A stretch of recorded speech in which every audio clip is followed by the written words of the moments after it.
यहाँ त केही अवसरै छैन। फेरि 5 वर्षपछि चुनावमा लडेर आउला भन्ने पनि छैन। त्यसकारणले वैद्यजी हिँड्नुभयो, बाबुरामजी हिँड्नुभयो, विप्लवजी हिँडे, गोपाल किराँती, अरू त कति हिँडे। अब हामी वर्ष बाबुरामलाई छोडेर म पछि लु त प्रचण्डजीलाई समर्थन गरिदिउँ भनेको त टोपबहादुर राईमाझी पनि, रामबहादुर बादल पनि, लेखराज भट्ट, मणि थापा, प्रभु शाह, अझ कति हो, दधिराम नेउपानेमा एमएस, त्यस्ता कति एमएस हुनेवाला छ नि यहाँ। एमएस हिजो अस्ति सुन्दैछु कि लीलाबहादुर थापा 200-400 चाहिँ ती जनजाति र चाहिँ खेलाडीहरू जम्मा गरेर हिँडिरहनु भएको छ भन्ने। यो त दिन प्रतिदिन तपाईँले देख्दै जानुहुन्छ, दिन प्रतिदिन। यो अब मलाई एकताको स्वाद चाख्यो हेर्नुहोस्। अब एकताको स्वाद भइहाल्यो। अब एकता कम होला तर ध्रुवीकरण भने हुन्छ है। खास पार्टी बन्ला जस्तो लाग्छ मलाई त। र यो रूपन्देहीको कार्यक्रमले पनि यो बताउँछ। अब यसको असर देशव्यापी रूपमा जान्छ।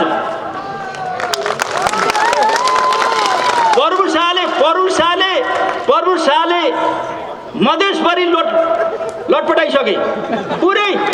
तपाईँले हेर्नु भएन फेसबुकहरू, जात्रै लगाइदियो। कोही जित्नेवाला छैन ती साथीहरूले, त्यो अर्को थरी साथीहरूले के कोही जित्नेवाला छैन। खबर आइसक्यो,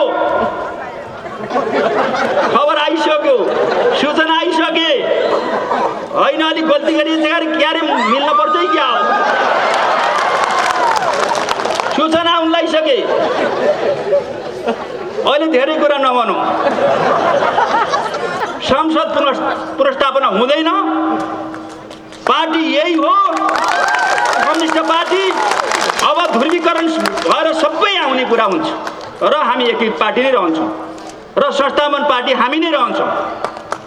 अरू ठाउँमा पनि एक दुईवटा टुक्का हाल्ने गरेको छु, यहाँ पनि भनौँ जस्तो लाग्यो।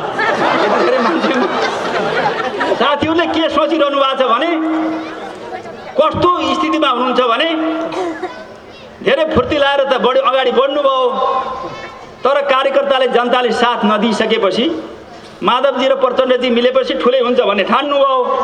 त्यो त हामीलाई अनुभव छ नि, हामीले देखेका छौँ नि। त्यहाँ गहिरो गरी अध्ययन गरेका छौँ नि, भविष्यवाणी पनि गरेका छौँ नि। हामी जो म पनि हो माओवादीबाट यो 5 नम्बर प्रदेश अथवा लुम्बिनी प्रदेशले पहाड र तराईलाई फुटाल्ने भनेर जुन किसिमको प्रस्ताव आयो प्रधानमन्त्री, त्यति बेलाका प्रधानमन्त्री कमरेड प्रचण्डजीबाट, पुष्पकमलदार प्रचण्डजीबाट आयो। म त्यो पार्टीको एउटा नेता र कार्यकर्ताको हिसाबले म एक्लै उभिएको। हामीले त्यसलाई त्यो पार्टीबाट, अरू त एमालेका नेताहरू हुनुहुन्थ्यो, अरू काङ्ग्रेसकै पनि हुनुहुन्थ्यो, म एक्लै उभिएको हो। जे पर्छ बेहोर्ने भनेर। बरु पार्टी छोड्न पर्ने छोड्ने, तर यो एजेन्डालाई समर्थन गर्न सकिन्न भनिएको थियो। त्यो प्रधानमन्त्रीको एजेन्डालाई ड्रप गराएर छाडे। यो त्यस्तो ठाउँ हो, हामीले त्यो योगदान गरेको ठाउँ हो। तपाईँ हामीले सबैले हाम्रो लुम्बिनी प्रदेशलाई फुट्न दिएनौँ।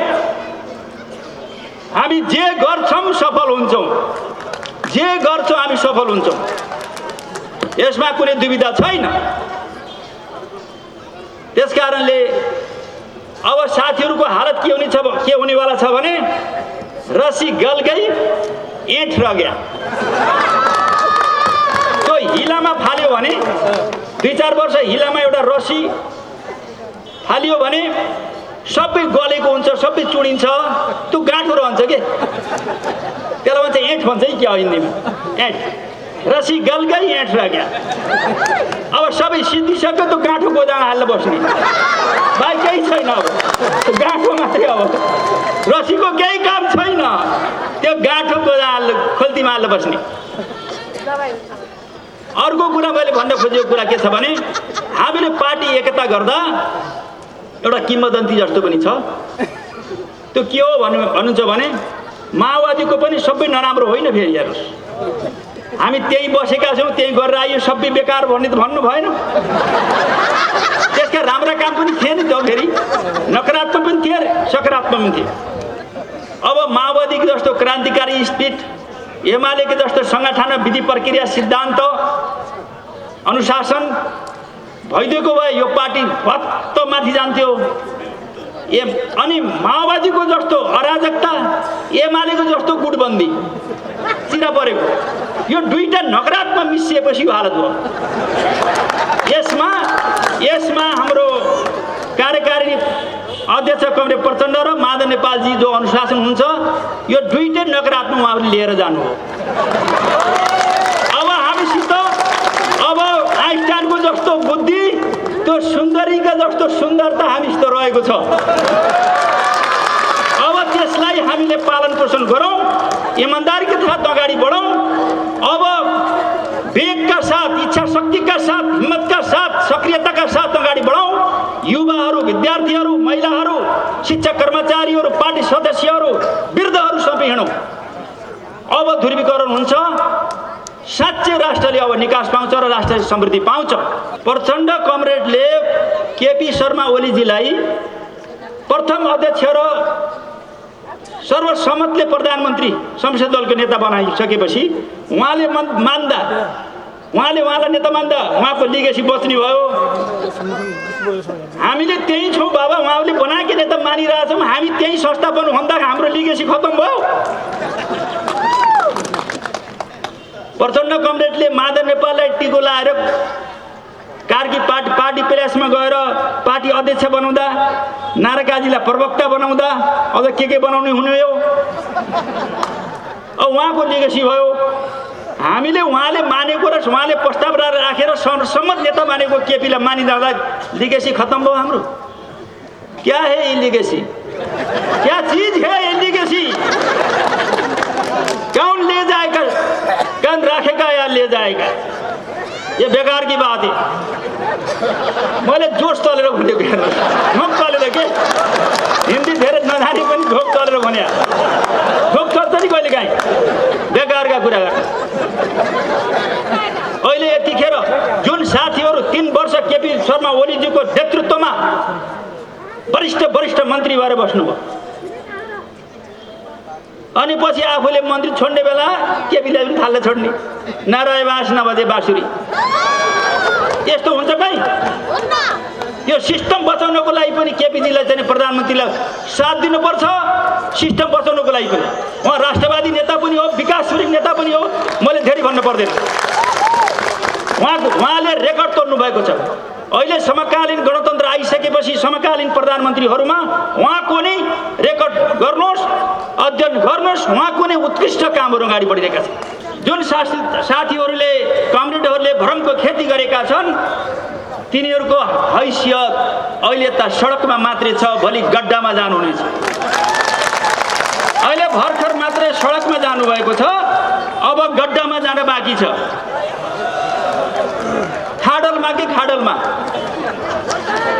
म त्यो स्थिति देखिरहेको छु। एकजना वरिष्ठ नेतालाई पार्टी अध्यक्ष चाहियो, अर्को नेतालाई चाहिँ के छ भने अध्यक्ष भएर पनि पुगेन, उहाँलाई चाहियो प्रधानमन्त्री। यो कारणले हामीले धेरै अभ्यास गर्यौँ। सम्मानीय केपी शर्मा ओलीजीले एउटा पदसम्म छोड्नौ, लो मिलाउँ भने मिलाउँ, लचकता बन्नु भएको थियो। हामीलाई थाहा छ, हामीले बढेका छौँ बस। तर उहाँहरूलाई पार्टी अध्यक्ष पनि चाहिने, प्रधानमन्त्री पनि चाहिने। सिस्टम यही हो, यो अनुशासन हो। उहाँले 5 वर्ष पर्खिनु पर्दैन, 5-7 वर्ष उहाँले राम्ररी काम गर्न दिनु पर्दैन। अनि पछि कसैलाई अध्यक्ष हुने मन लाग्यो भने कार्की पार्टी प्लेसमा जानु पर्ने भयो।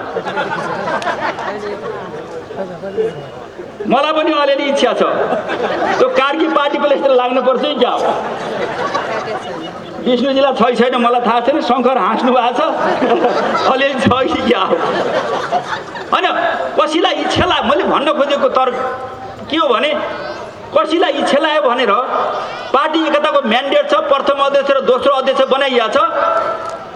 अब अध्यक्ष नहुने भइसकेपछि अलिकता मान्छे नेताहरू लिएर गएर पार्टी प्यालेसमा गएर ब्याङ्केटमा गएर पार्टी अध्यक्ष बनाउन मिल्छ?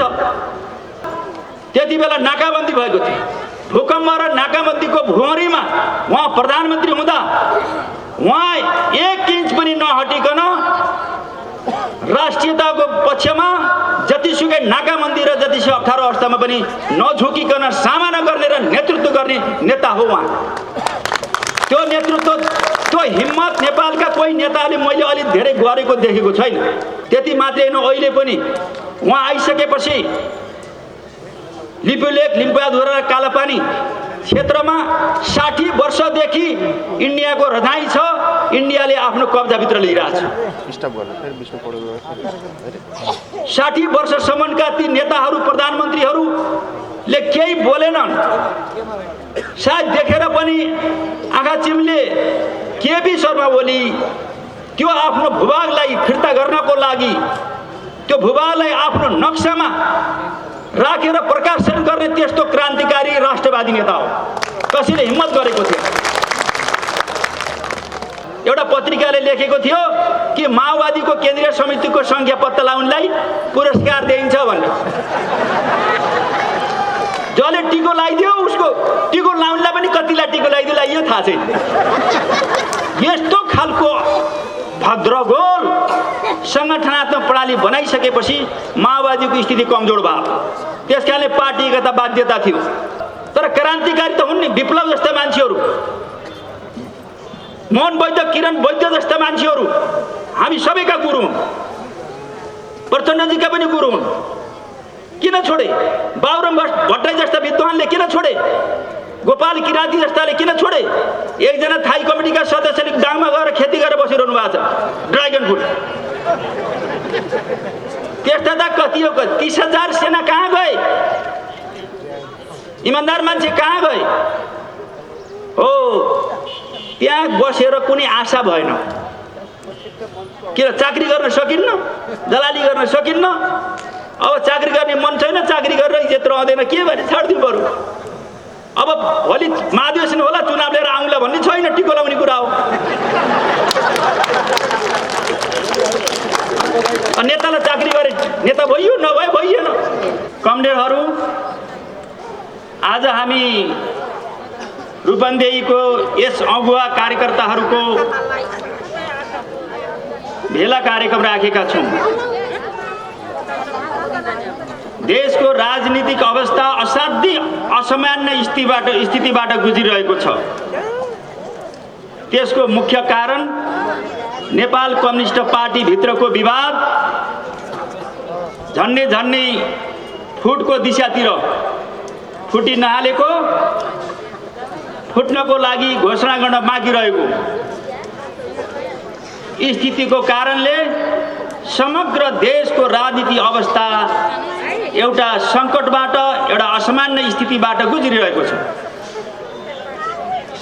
यसले त्यो राजनीतिक अवस्थालाई मात्रै होइन, देशको राजनीतिक सत्तालाई पनि, सरकारलाई पनि त्यसले प्रभावमा पारेको छ। यति बेला सङ्घीय संसद त विघटनै भएको छ र सङ्घीय संसद विघटन भएको कारणप्रति पक्ष विपक्षहरू समर्थन र विरोधहरू पनि देखा परिरहेका छन्। यस असामान्य स्थिति र यो स्थितिमा आउनका पछाडिको मुख्य कारण र दोषी को, यो हामीले आज राम्रोसित सूक्ष्म रूपमा अध्ययन गरेर चिरफार गर्न जरुरी छ भन्ने म ठान्दछु। धेरै विषयहरूमा भ्रम छ। भ्रमका खेतीहरू गरिएको छ। वास्तवमा उजागर हुन सकिरहेको छैन। हामीले वास्तविक कुरा बुझाउन सकिरहेका छैनौँ। यो वास्तविक कुरा नबुझाउँदासम्म त यस्तो हुन्छ। हामी यो अवस्थामा छौँ, जब हामीले वास्तविक कुरा बुझाउने छौँ जुन साथीहरूले कमरेडहरूले भ्रमको खेती गरेका छन् तिनीहरूको हैसियत अहिले त सडकमा मात्रै छ, भोलि गड्डामा जानुहुनेछ। अहिले भर्खर मात्रै सडकमा जानुभएको छ, अब गड्डामा जान बाँकी छ। खाडलमा कि खाडलमा म त्यो स्थिति देखिरहेको छु। हामी त्यो स्थिति बुझाउनको लागि, स्पष्ट पार्नको लागि हामी उपस्थित भएका छौँ जस्तो लाग्छ मलाई। यसको दोषी को विषयमा जहाँसम्म हामीले इतिहासमा नेपाल कम्युनिस्ट पार्टीको जुन स्थितिसम्म पुर्यायौँ, हामीले त्यो स्थितिसम्म पुर्याउने मात्रै हामीले काम गरेनौँ। नेपालका कम्युनिस्टहरूले, नेपालका राजनीति पार्टीहरूले, हामी सबैलाई जानकारी छ, आफ्नै जीवनकालमा ठुल्ठुला कीर्तिमानहरू इतिहास रच्ने काम भएको छ। हामीहरूले आफ्नै जीवनकालमा 240 वर्षको निरङ्कुश व्यवस्थालाई ध्वस्त पार्यौँ। त्यो मामुली उपलब्धि होइन, असामान्य उपलब्धि हो। चाहे त्यो जनक्रान्ति होस्, चाहे जनयुद्ध होस्, चाहे जनआन्दोलन होस्, आफ्नो आफ्नो ठाउँमा हामी लड्यौँ, आफ्नो आफ्नो तरिकाले लड्यौँ र त्यो लडाइँको संयोगको रूपमा हामीले त्यो निरङ्कुश व्यवस्थाको अन्त्य गर्यौँ। त्यो महान उपलब्धि हो र त्यो उपलब्धि हासिल गरिसकेपछि राजनीतिक व्यवस्थामा परिवर्तन भयो, राजनीतिक एजेन्डामा परिवर्तन भयो र हामीले त्यति मात्रै होइन, ती एजेन्डाहरूलाई, जनताका अधिकारहरूलाई संविधानमा संस्थागत पनि गर्यौँ। त्यो पनि कम उपलब्धि होइन, महानै उपलब्धि हो। त्यही क्रममा राजनीतिक क्रान्तिको एक हदसम्म अन्त्य भइसकेपछि अब हामी विकास र समृद्धिको एजेन्डामा प्रवेश गर्यौँ। त्यो विकास र समृद्धिको एजेन्डामा प्रवेश गर्दा हामीले छरिएर रहेका, अलग अलग रूपमा रहेका कम्युनिस्ट पार्टीहरूलाई एकीकृत र केन्द्रित गर्यौँ। साना ठुला र मुख्य ठुला नेकपा एमाले र नेकपा माओवादी केन्द्रलाई हामीले पार्टी एकता गर्नुभन्दा पहिले चुनावी तालमेल गर्यौँ, झन्डै 2/3 बहुमतको सरकार बनायौँ र हामीले त्यति मात्रै होइन र हामीले पार्टी एकता पनि गर्यौँ। विश्व कम्युनिस्ट आन्दोलन असाध्य रक्षात्मक स्थितिमा, असाध्य कमजोर स्थितिमा भएको बेलामा यी कार्यहरू हामीले गर्यौँ। आजको दुनियाँमा हामीले नेपाली जनतालाई मात्रै होइन, विश्व मानव जातिलाई एउटा सन्देश दियौँ, कम्युनिस्ट आन्दोलन कमजोर होइन, कम्युनिस्ट विचार मरेको छैन, हामी जिता जाग्दा छौँ। हामीले दुनियाँलाई सन्देश दियौँ। दुनियाँभरिका प्रतिक्रियावादी शक्तिहरू उनीहरू आश्चर्यचकित भए, उनीहरू आतंकित भए। यो एउटा आगोको झिल्को हो, यसले दुनियाँ डढेलो लाउन सक्छ, जो नेपालमा अलि झिल्का निस्किया छ भनेर। र दुनियाँभरिका प्रगतिशील र कम्युनिस्ट आस्था राख्ने मान्छेहरूलाई एउटा ठुलो उत्साह पैदा भयो। हामीले त्यो प्रकारको सन्देश दियौँ र पार्टी एकता गरिसकेपछि हामीले ठुलो सन्देशको साथसाथै अब विकास र समृद्धिको एजेन्डामा पार्टी एकता गर्दा हामीले केपी शर्मा ओलीज्यूलाई हामीले प्रथम अध्यक्ष बनायौँ, पुष्पकमल दाहाल प्रचण्डज्यूलाई हामीले दोस्रो अध्यक्ष बनायौँ। एवं रीतले सँगसँगै हामीले संसदीय दलको सर्वसम्मत निर्णय सम्मानीय प्रधानमन्त्री केपी शर्मा ओलीलाई बनायौँ। यो पार्टी एकता गर्दा हामीले गरेका कामहरू मध्येका महत्त्वपूर्ण कामहरू हुन्। मैले यहाँहरूलाई के जानकारी गराउन चाहन्छु भने अब यो काम पुरा गरिसकेपछि प्रधानमन्त्रीले मुख्य गरिकन सरकारको कामलाई व्यवस्थापन गर्ने र नेतृत्व गर्ने पुष्पकमल दाहाल प्रचण्डज्यूले मुख्य गरिकन पार्टी हेर्ने। तर त्यो जिम्मेवारी त हामी बाँडिसकेपछि त्यो धेरै दिन त्यो जिम्मेवारीमा राम्रोसँग आफ्नो जिम्मेवारी वहन गर्ने भन्दा विभिन्न प्रकारका बखडा पार्टीको आफ्नो जिम्मेवारी एकातिर छँदैछ, तर बढीभन्दा बढी नजर प्रधानमन्त्रीमा गयो र अब प्रधानमन्त्रीको विषयमा के गर्ने भन्ने कुरा हो। सरकारले जसरी काम अगाडि बढाइरहेको थियो, सरकारले काम गर्न सकेन भनेर काम गर्न पनि नदिने, बखडा झिकिरहने, कचकच गरिरहने, सँगसँगै काम गर्न सरकारले सकेन भनेर बदनाम गरिरहने, यस्ता प्रकारका क्रियाकलापहरू सुरुदेखि नै ती क्रियाकलापहरू अगाडि बढे। हामी सबैलाई यो कुरा जानकारी छ। मैले यो पनि जानकारी गराउँ कि पार्टी एकता गर्दा हामी राजनीतिक प्रतिवेदन र पार्टी विधानमा सबै विषयहरू उल्लेख गरिएकै छन्। ती हाम्रा पार्टी एकताका आधार मध्येका आधारहरू, त्यसमध्येको निष्कर्ष निकाल्दा हामीले 5 बुँदामा हामीले पार्टी एकताका आधारहरू तयार गर्यौँ। पहिलो आधार भनेको दुई अध्यक्ष प्रणाली रहने। केपी शर्मा ओलीजी प्रथम अध्यक्ष, पुष्पकमल दाहाल दोस्रो अध्यक्षको रूपमा रहने, 2 अध्यक्ष रहने बनायौँ। दोस्रो कुरा हामीले के गर्यौँ, दोस्रो विषय विचारको हिसाबले एक थरीले हामीले जब भन्थ्यौँ, अर्को थरीले हामीले 21औं शताब्दीको जनवाद भन्थ्यौँ र त्यो एकले अर्कालाई मान्ने भन्दा, एउटालाई पास गर्ने भन्दा बीचको बाटो अपनाएर हामीले जनताको जनवाद भन्यौँ। सँगसँगै तेस्रो कुरा हामीले पार्टीमा निर्णय गर्दा महत्त्वपूर्ण निर्णयहरू सहमतिबाट गर्ने भन्यौँ। किन सहमतिबाट गर्ने भन्यौँ भने हामी पार्टी एकता गर्दा 60-40 को रेसियो हामीले बनाएका थियौँ।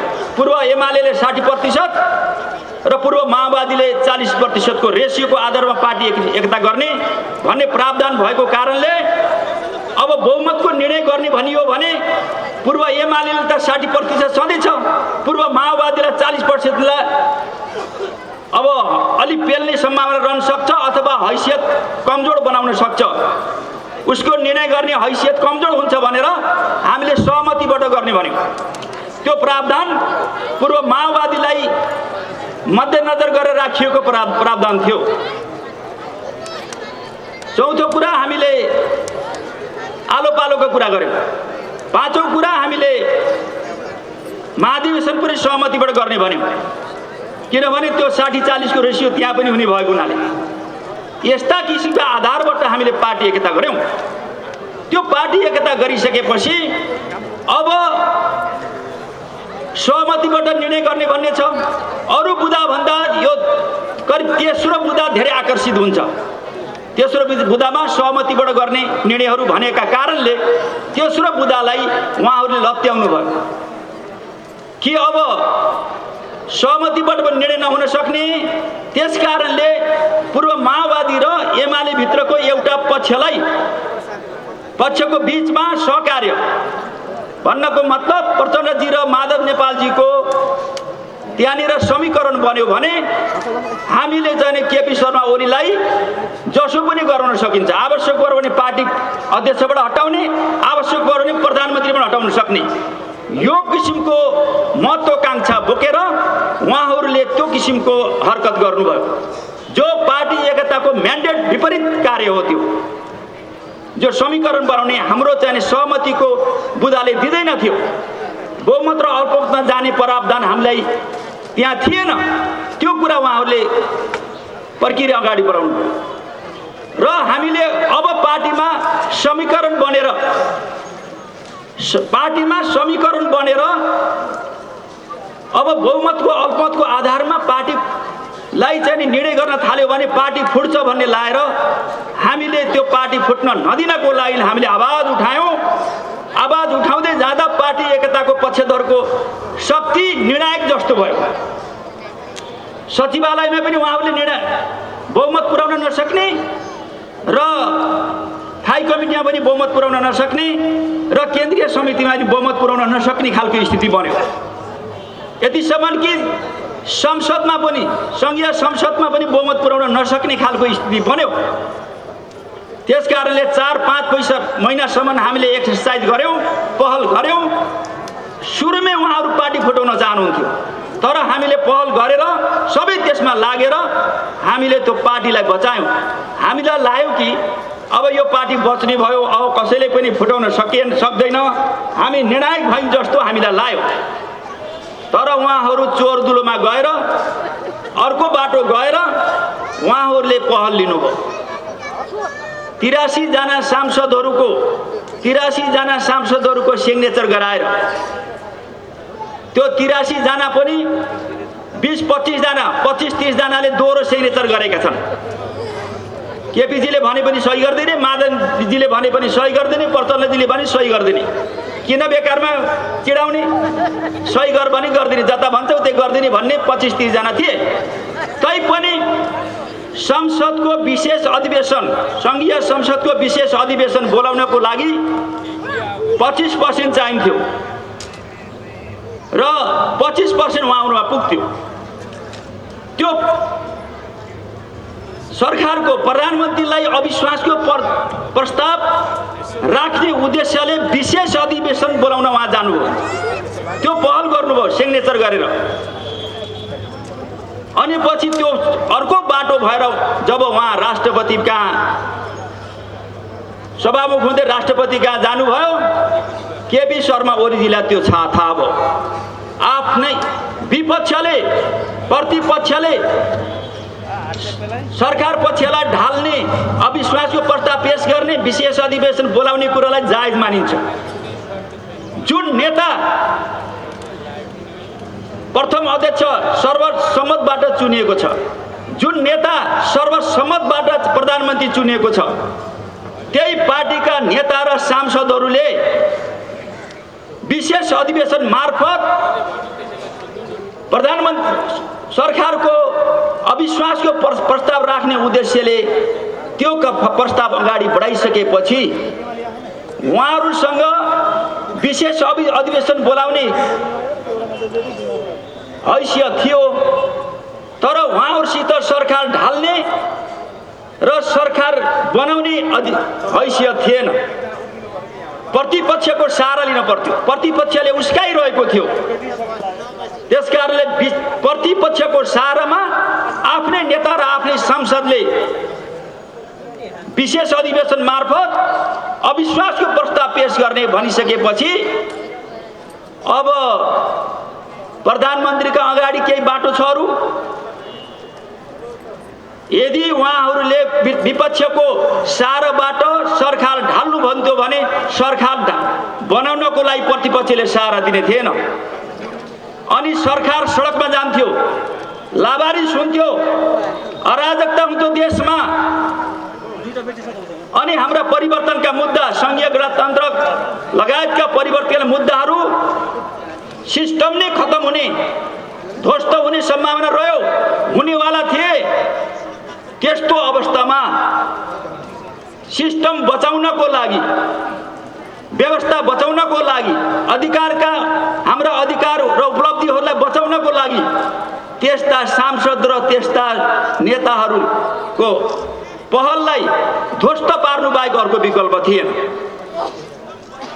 र त्यो संसद जो जाने आफ्नो विरुद्धमा, आफ्नै सरकारको विरुद्धमा लागेको छ, गिराउन लागेको छ, त्यो संसद विघटन गरेर,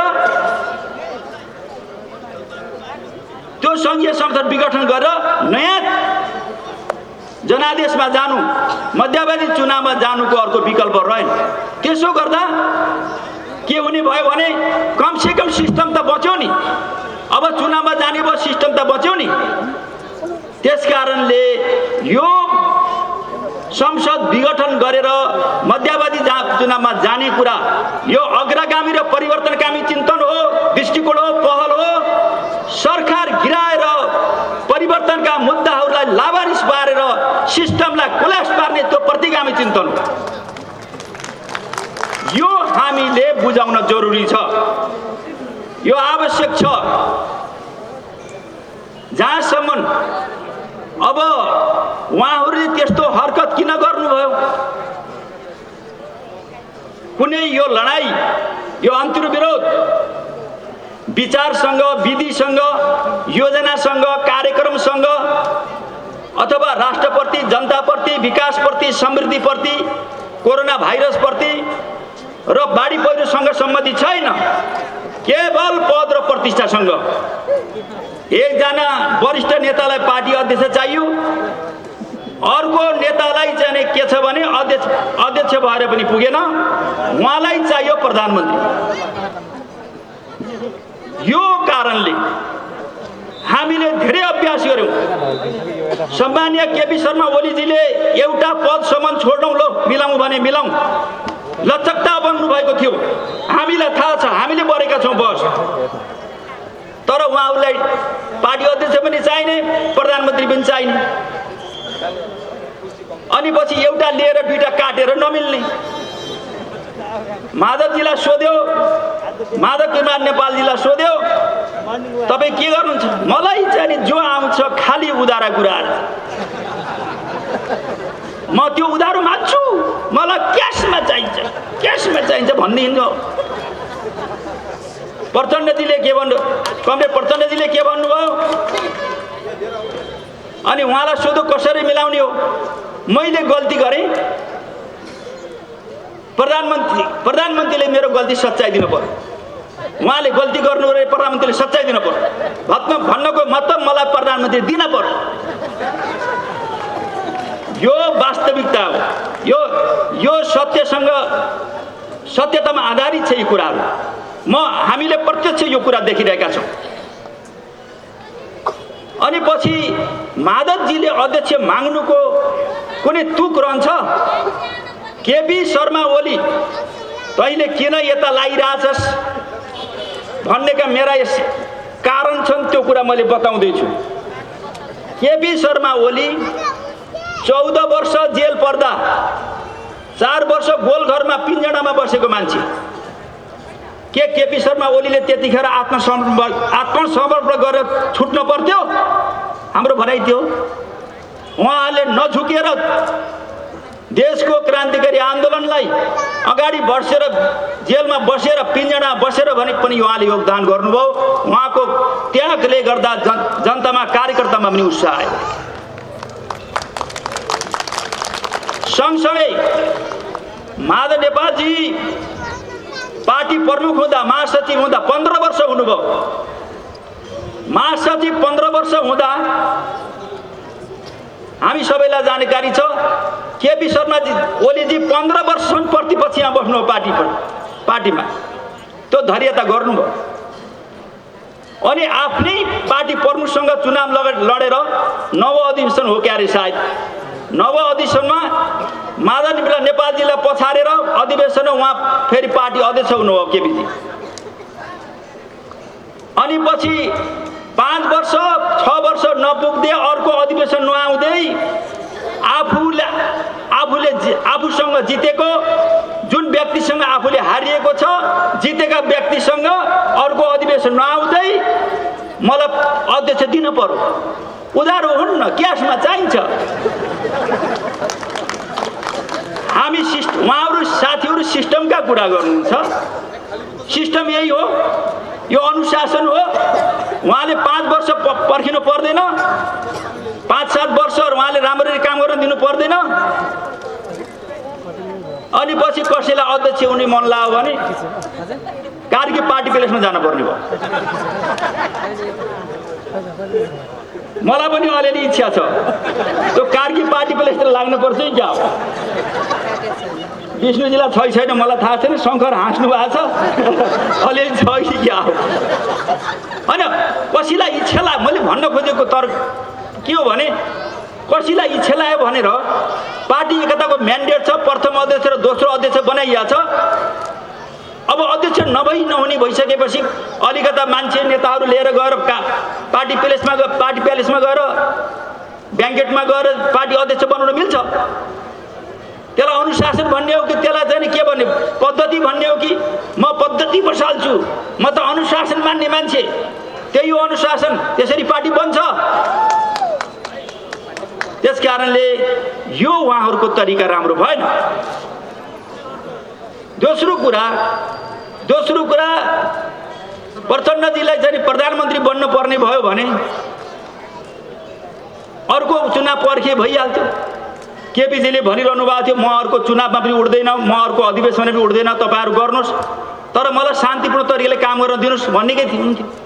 उहाँहरूलाई चाहिँ चुनाव पर्खिन, सङ्घीय चुनाव पर्खिन र महाधिवेशन पर्खिन बहुत गाह्रो। बरु छिटो गर्नुहोस्, मङ्सिरमै गरौँ या चैत्रमा गरौँ अधिवेशन। तपाईँहरू अध्यक्ष हुने लागेको अध्यक्ष हुने भए हुनुहोस्, सहमतिबाट गरौँ भन्दा पनि मान्नु भएन। उहाँहरूले त्यतिसम्म खप्न नसक्ने, त्यतिसम्म धैर्यता गर्न नसक्ने स्थिति देखा पर्यो। त्यसैले उहाँहरूले के छ भने त्यो तरिकाबाट पार्टी फुटाउने दिशातिर अगाडि बढ्नु। र मैले केपी शर्मा ओलीजीलाई बाहिरबाट अध्ययन गरेको थिएँ, नजिकबाट अध्ययन गरेको थिएन। 72 सालमा 2072 सालमा उहाँ प्रधानमन्त्री हुँदा म पनि त्यति बेला पनि ऊर्जा मन्त्री थिएँ। जुन बेलामा केपी शर्मा ओलीजी प्रधानमन्त्री हुनुभयो त्यो बेलामा ठुलो महामारीको भूकम्प आएको थियो। भूकम्पले तस नस पारेको थियो देश।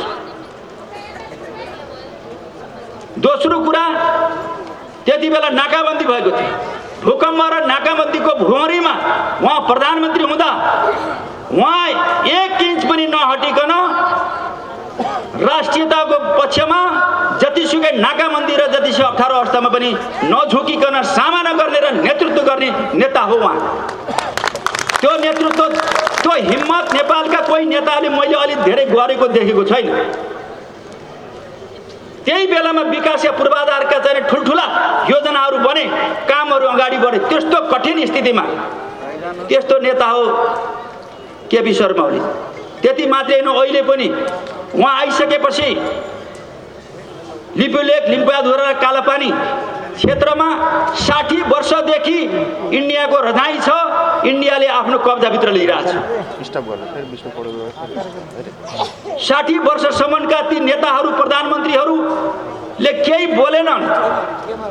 सायद देखेर पनि आँखा चिम्ले केपी शर्मा ओली त्यो आफ्नो भूभागलाई फिर्ता गर्नको लागि, त्यो भूभागलाई आफ्नो नक्सामा राखेर प्रकाशन गर्ने त्यस्तो क्रान्तिकारी राष्ट्रवादी नेता हो।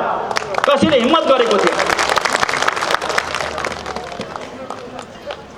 अब उहाँका पनि स्वभावजन्य कमजोरी होलान्, तर अरू जाने के छ भन्नुहुन्छ भने हिलाका माछा जस्ता यसो माछा समातो फुत्किहाल्ने, कुरा ठिक्क गर्ने फुत्किने। तर केपी शर्मा ओलीजी बोल्दै नबोल्ने, बोलेपछि केपीको गोली भन्छन्। केपीको बोली गोली जस्तो रे, बोलेपछि भयो सिद्धो, ड्याङ्गा लागु गर्ने नेतामा हुनुपर्ने गुण छ।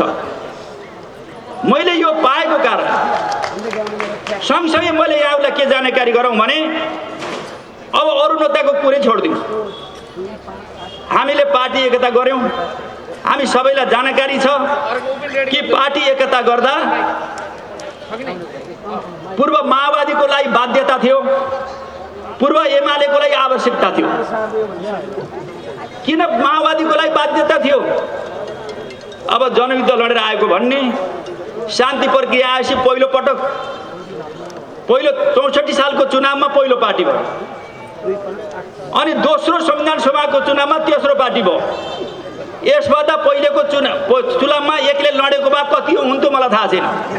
घट्दै के यो त भएकै कुरा हो।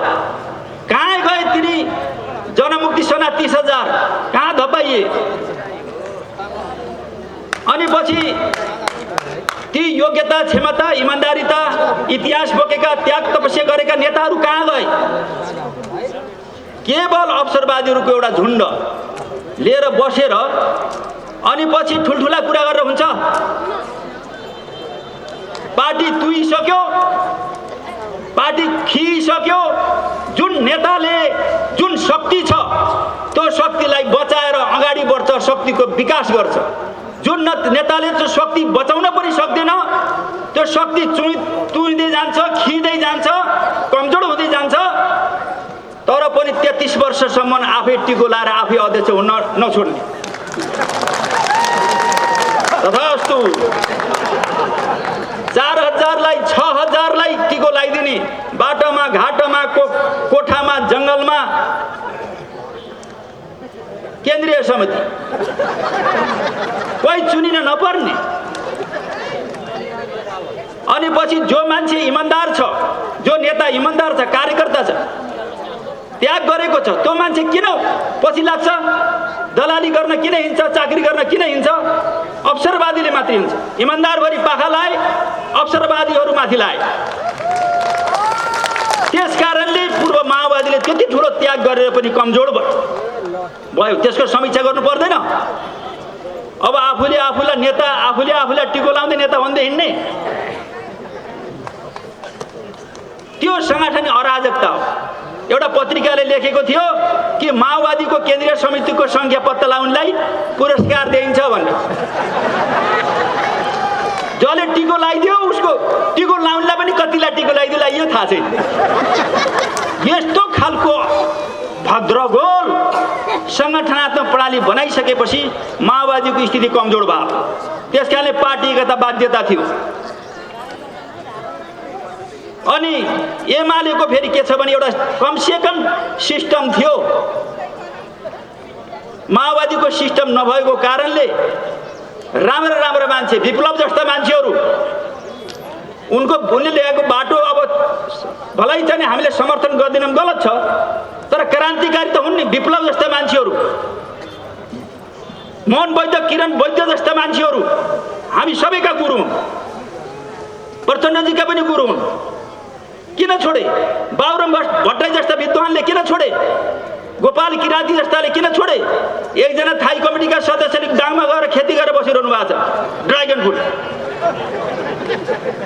त्यस्ता त कति हो? 30,000 सेना कहाँ गए? इमान्दार मान्छे कहाँ गए? हो, त्यहाँ बसेर कुनै आशा भएन। किन? चाकरी गर्न सकिन्न, दलाली गर्न सकिन्न। अब चाकरी गर्ने मन छैन, चाकरी गरेर इज्जत रहँदैन, के भने छाडिदिनु पर्यो। अब भोलि महाधिवेशन होला, चुनाव लिएर आउँला भन्ने छैन, टिको लाउने कुरा हो। नेतालाई चाकरी गरे नेता भइयो, नभए भइएन। तर एमालेमा एउटा सिस्टम थियो, एउटा विधि थियो।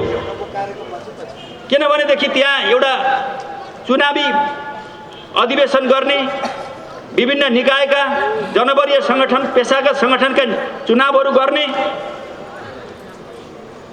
अनि त्यस चुनाव गर्दा जो जितेर जान्छ नेतृत्व गर्छ, जो हार्छ 5 वर्षपछि फेरि मेहनत गरेर आउँछु भन्छ, काममा जान्छ, गाउँमा जान्छ, कार्यकर्तामा जान्छ। हाम्रो त चाहिँ नेता हुनको लागि टिको लाउनको नेतातिर दौड्ने। एमालेकाहरू चाहिँ के छ भनेदेखि कार्यकर्ता र जनतातिर जाने।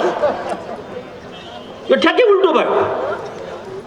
काममा जाने कि चाकरी गर्न जाने भन्ने यो समस्या पर्यो। त्यस कारणले एमाले भित्र 33 वर्षमा 5-7 जना अध्यक्ष भयो होला। धेरैले अध्यक्ष मौका पाएन, धेरै प्रधानमन्त्री भए, धैर्यता गरे। यहाँ त केही अवसरै छैन। फेरि 5 वर्षपछि चुनावमा लडेर आउला भन्ने पनि छैन। त्यस कारणले वैद्यजी हिँड्नुभयो, बाबुरामजी हिँड्नुभयो, विप्लवजी हिँडे, गोपाल किराँती, अरू त कति हिँडे। अब हामी वर्ष बाबुरामलाई छोडेर म पछि लु त प्रचण्डजीलाई समर्थन गरिदिउँ भनेको त टोपबहादुर राईमाझी पनि, रामबहादुर बादल पनि, लेखराज भट्ट, मणि थापा, प्रभु शाह, अझ कति हो, दधिराम नेउपानेमा एमएस, त्यस्ता कति एमएस हुनेवाला छ नि यहाँ। एमएस हिजो अस्ति सुन्दैछु कि लीलाबहादुर थापा 200-400 चाहिँ ती जनजाति र चाहिँ खेलाडीहरू जम्मा गरेर हिँडिरहनु भएको छ भन्ने। यो त दिन प्रतिदिन तपाईँले देख्दै जानुहुन्छ, दिन प्रतिदिन। यो अब मलाई एकताको स्वाद चाख्यो, हेर्नुहोस्। अब एकताको स्वाद भइहाल्यो। अब एकता कम होला तर ध्रुवीकरण भने हुन्छ है। खास पार्टी बल्ला जस्तो लाग्छ मलाई त। र यो रूपन्देहीको कार्यक्रमले पनि यो बताउँछ। अब यसको असर देशव्यापी रूपमा जान्छ। प्रभु शाहले मधेसभरि लटपटाइसके पुरै। तपाईँले हेर्नु भएन फेसबुकहरू, जात्रै लगाइदियो। कोही जित्नेवाला छैन ती साथीहरूले, त्यो अर्को थरी साथीहरूले के कोही जित्नेवाला छैन। खबर आइसक्यो, सूचना आइसके होइन। अलिक गल्ती गरिन्छ क्यारे मिल्न पर्छ क्या हो? सूचना उन्लाइसके। अहिले धेरै कुरा नभनौँ, धेरै कुरा भनेर बिग्रिन्छ। त्यस कारणले अर्को विकल्प म देख्दिनँ, अर्को विकल्प मैले देखेको यसरी हुँदैन। त्यस कारणले अरू कानुनी कुरा साथीले गरिसक्नुभयो होला। संसद पुनर्स्थापना हुँदैन। पार्टी यही हो, कम्युनिस्ट पार्टी। अब ध्रुवीकरण भएर सबै आउने कुरा हुन्छ र हामी एकै पार्टी नै रहन्छौँ र संस्थापन पार्टी हामी नै रहन्छौँ र हामीले पार्टी एकता गर्दा कहाँ मिस्टेक गर्यो भने अलिकता हामी धैर्यतापूर्वक अलिक सूक्ष्म रूपमा अध्ययन गरेर हामीले यो पार्टी एकताका आधारहरू तयार गर्ने र अलि पार्टी एकतालाई दिगो बनाउन कोसिस गर्नुपर्छ। यो अरू ठाउँमा पनि एक दुईवटा टुक्का हाल्ने गरेको छु, यहाँ पनि भनौँ जस्तो लाग्यो। धेरै मान्छे साथीहरूले के सोचिरहनु भएको छ भने, कस्तो स्थितिमा हुनुहुन्छ भने धेरै फुर्ती लाएर त बढी अगाडि बढ्नुभयो, तर कार्यकर्ताले जनताले साथ नदिइसकेपछि माधवजी र प्रचण्डजी मिलेपछि ठुलै हुन्छ भन्ने ठान्नुभयो। त्यो त हामीलाई अनुभव छ नि, हामीले देखेका छौँ नि, त्यहाँ गहिरो गरी अध्ययन गरेका छौँ नि, भविष्यवाणी पनि गरेका छौँ नि। हामी जो म पनि हो माओवादीबाट यो 5 नम्बर प्रदेश अथवा लुम्बिनी प्रदेशले पहाड र तराईलाई फुटाल्ने भनेर जुन किसिमको प्रस्ताव आयो प्रधानमन्त्री, त्यति बेलाका प्रधानमन्त्री कमरेड प्रचण्डजीबाट, पुष्पकमलदार प्रचण्डजीबाट आयो। म त्यो पार्टीको एउटा नेता र कार्यकर्ताको हिसाबले म एक्लै उभिएको। हामीले त्यसलाई त्यो पार्टीबाट, अरू त एमालेका नेताहरू हुनुहुन्थ्यो, अरू काङ्ग्रेसकै पनि हुनुहुन्थ्यो, म एक्लै उभिएको हो जे पर्छ बेहोर्ने भनेर। बरु पार्टी छोड्न पर्ने छोड्ने, तर यो एजेन्डालाई समर्थन गर्न सकिन्न भनिएको थियो। त्यो प्रधानमन्त्रीको एजेन्डालाई ड्रप गराएर छाडे। यो त्यस्तो ठाउँ हो, हामीले त्यो योगदान गरेको ठाउँ हो। तपाईँ हामीले सबैले हाम्रो लुम्बिनी प्रदेशलाई फुट्न दिएनौँ। हामी जे गर्छौँ सफल हुन्छौँ, जे गर्छौँ हामी सफल हुन्छौँ, यसमा कुनै दुविधा छैन। त्यस कारणले अब साथीहरूको हालत के हुनेवाला छ भने रसी गल गई एँठ रह गया। त्यो हिलामा फाल्यो भने 2-4 वर्ष हिलामा एउटा रसी फालियो भने सबै गलेको हुन्छ, सबै चुडिन्छ, त्यो गाँठो रहन्छ के, त्यसलाई भन्छ एँठ भन्छ है क्या हिन्दीमा, एँठ। रसी गल गई एँठ रह गया। अब सबै सिद्धिसक्यो, त्यो गाँठो गोदामा हाल्न बस्ने भाइ केही छैन। अब गाँठो मात्रै, अब रसीको केही काम छैन, त्यो गाँठो गोदामा खोल्तीमा हाल्न बस्ने। अर्को कुरा मैले भन्न खोजेको कुरा के छ भने हामीले पार्टी एकता गर्दा एउटा किम्वदन्ती जस्तो पनि छ। त्यो के हो भन्नुहुन्छ भने माओवादीको पनि सबै नराम्रो होइन। फेरि हेर्नुहोस्, हामी त्यही बसेका छौँ, त्यही गरेर आयो, सबै बेकार भन्ने त भन्नु भएन। त्यसका राम्रा काम पनि थिए नि त, फेरि नकारात्मक पनि थिए, सकारात्मक पनि थिए। एउटा 10 वर्षको जनयुद्ध लडेर निरङ्कुश व्यवस्थाको तिनी जरानङ्ग्रा छेद विच्छेद बनाएर कमजोर पारेर 10 वर्ष पनि युद्ध टिकाएर शान्तिपूर्ण तरिकाले अवतरण गराएर सुरक्षित अवतरण गराएको पार्टी हो। त्यसको एउटा क्रान्तिकारी स्पिड, मर्ने र मार्न सक्ने, योगदान दिन सक्ने त्यो खालको स्पिड थियो।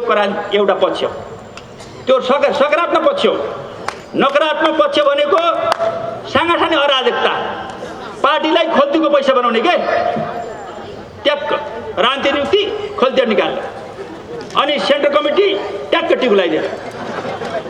अनि पछि थाई कमिटी, पोलिट ब्युरो, सचिवालय के हुन्छन्, अझ जनवरी सङ्गठन, प्रदेश कमिटी सबै टिके। यो फेरि सङ्गठन अराजकता, कुनै आन्तरिक जनवादको अभ्यास गरेर आउने प्रक्रिया त्यहाँ रहेन। त्यो फेरि नराम्रो पक्ष भयो। राम्रो पक्ष क्रान्तिकारी स्पिड। अब एमालेको के छ भन्नुहुन्छ भने आन्तरिक जनवाद व्यवस्थित छ, आन्तरिक जनवाद व्यवस्थित छ। अहिले मैले भनिसकेँ। समस्या के छ भने तलदेखि माथि चिरो पारेको छ हेर्नुहोस्, एकले अर्कालाई निषेध गर्ने, नटेर्ने, जौन सत्तामा आयो अर्कालाई तेल निकाल्ने। अलिकति त्यो समस्या रह्यो। एउटा आबादी निर्वाचन चुन्ने प्रक्रिया छँदैछ, त्यो सकारात्मक छ। यो सन्दर्भमा मैले एउटा सकारात्मक एउटा नकारात्मक दुईटा पक्ष दुईटै पार्टीका रहेका थिए। यसै सन्दर्भमा एक जमानामा अल्बर्ट आइन्स्टाइन विश्व प्रख्यात अब वैज्ञानिक, हजुरले पढ्नुभयो होला अल्बर्ट आइन्स्टाइन, जसले E=mc² को थ्योरी पत्ता लगाउनुभयो, सापेक्षवादको सिद्धान्तको। आइन्स्टाइन त्यो जमानाको मात्रै होइन, अहिले पनि यो चाहिँ गडफादर मान्नुहुन्छ। त्यस्तो साइन्टिस्टहरूको गडफादर मानिन्छ। त्यस्तो वैज्ञानिक हुनुहुन्थ्यो र अहिले पनि हुनुहुन्छ। त्यो जमानाको एकजना विश्व सुन्दरीले आइन्स्टाइनलाई भेटेर एउटा प्रस्ताव राखिन्छन्, तपाईँ जस्तो विद्वान, दिमागदार मान्छे, व्यक्तित्व, म जस्तो सुन्दरी, विश्व सुन्दरी, हामी दुईको बिचमा विवाह भयो भने तपाईँ जस्तो विद्वान, म जस्तो सुन्दर बच्चा जन्मियो भने संसारको सबभन्दा राम्रो बच्चा, एकदम विद्वान पनि सुन्दर पनि बच्चा जन्मिन्छ, हामीले विवाह गरौँ भने।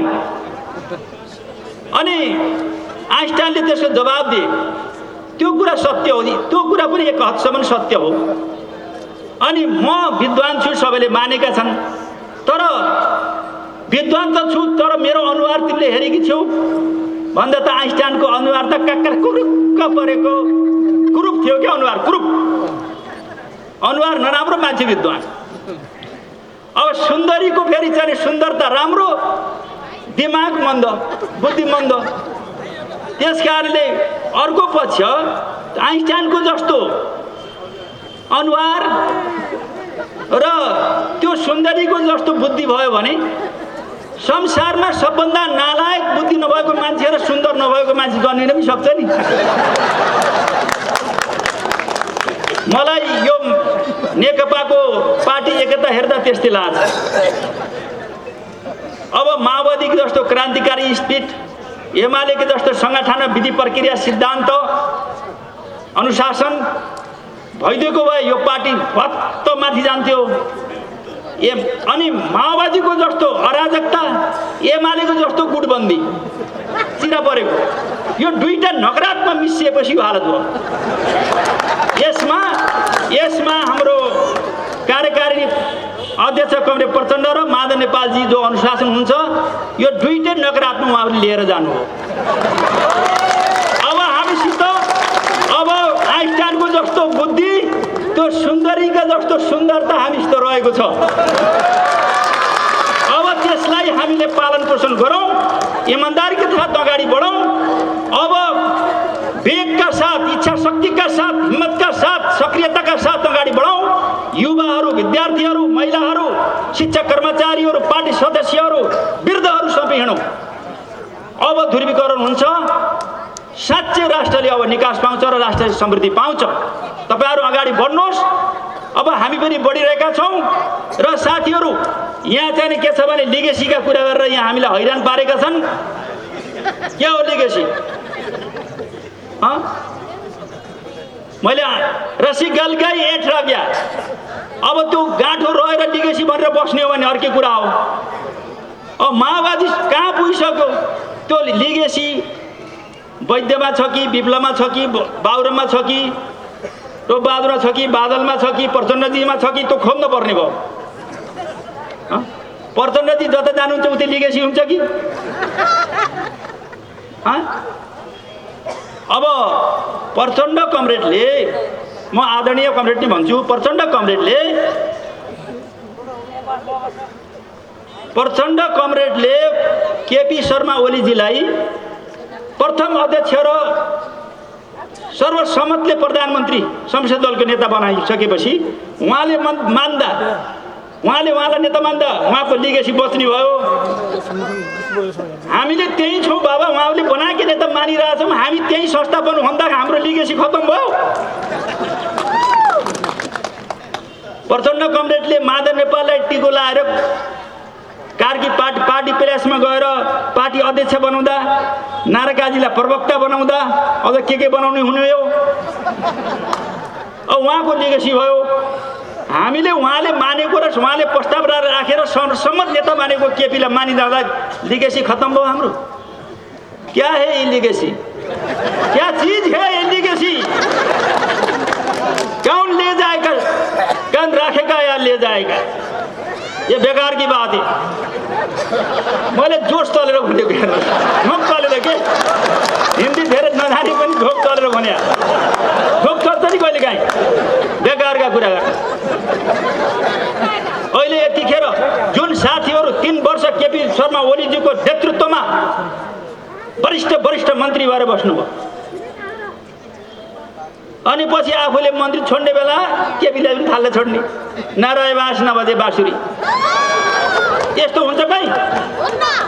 यो सिस्टम बचाउनको लागि पनि केपीजीलाई चाहिँ प्रधानमन्त्रीलाई साथ दिनुपर्छ। सिस्टम बचाउनको लागि पनि उहाँ राष्ट्रवादी नेता पनि हो, विकासप्रेमी नेता पनि हो, मैले धेरै भन्नु पर्दैन। उहाँले रेकर्ड तोड्नु भएको छ। अहिले समकालीन गणतन्त्र आइसकेपछि समकालीन प्रधानमन्त्रीहरूमा उहाँको नै रेकर्ड गर्नुहोस्, अध्ययन गर्नुहोस्, उहाँको नै उत्कृष्ट कामहरू अगाडि बढिरहेका छन्। तुलनाले धेरै अगाडि हुन्छ। अनि हामीले लिगेसी हेर्दै बस्दै गर्ने हो कि काम हेर्ने हो? एकै ठाउँ आइसकेपछि पनि एकै ठाउँ आइसकियो। पूर्व माओवादीहरू एकजुट हुनुपर्छ, पूर्व एमाले एकजुट हुनुपर्छ भन्नु त त्यो त पछिगामी चिन्तन हो। अब नेकपा भइसकेपछि अगाडि बढ्नुपर्छ, नेपाल कम्युनिस्ट भनेपछि त्योभन्दा अगाडि बढ्नुपर्छ भन्ने कुरा क्रान्तिकारी हुन्छ, प्रगतिशील हुन्छ। पूर्व एमाले एकजुट हौँ, पूर्व एमाले एकजुट हौँ भन्दै यो पछिगामी चिन्तन हो। त्यसकारण यो चल्दैन, अब यो हुँदैन। मलाई त लाग्छ कि अब हामीले मात्रै बुझिया छौँ जस्तो लागेको थियो मलाई। यहाँहरूले पनि मजाले बुझ्नुभयो, एकदम खुसी लाग्यो। हजुर नमस्कार।